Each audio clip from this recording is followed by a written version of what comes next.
While that might sound like a pretty straightforward situation by AITA, Reddit post standards, the escalating standoff between Air Canada and flight attendants striking over their compensation involves knotty issues in business, government, and society. Meanwhile, Air Canada planes remain grounded, leaving over 100,000 travelers in limbo as the economic costs pile up. What is going on up there? Early Saturday morning, the flight attendants, represented by the Canadian Union of Public Employees, CUP, went on strike following months of unsuccessful contract negotiations.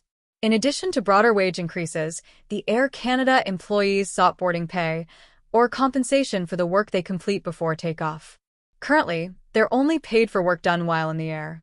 The nonprofit Angus Reid Institute said 59% of Canadians support the flight attendants' cause. In response to the strike, Air Canada asked the government for binding arbitration so it could start flying again. Within 12 hours, Labour Minister Patty Hajdu ordered the strikers to resume work by invoking Section 107 of the Canada Labour Code.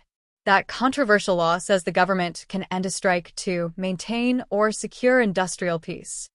Hajdu said in a statement, "In a year in which Canadian families and businesses have already experienced too much disruption and uncertainty, this is not the time to add additional challenges and disruptions to their lives and our economy." In response, Air Canada said it was ordered to resume flights at 2 p.m. Eastern Time on Sunday. But the union said nope. CUP claimed a staggering conflict of interest in the decision. The chair of the Canada Industrial Relations Board, which formally ordered the Air Canada flight attendants back to work, is Maurice Tremblay, Air Canada's general counsel from 1998 to 2004. CUP said in a statement that it believed Air Canada walked away from negotiations because it anticipated government intervention and opted to suspend meaningful discussions, contrary to its legal obligation to bargain in good faith. Now what? Air Canada suspended its planned reopening until at least this evening. Hundreds of thousands of travelers across the country have been impacted, as have cargo shipments on the airline. Hajdu said transport of life-saving medications and donated organs is caught in the dispute.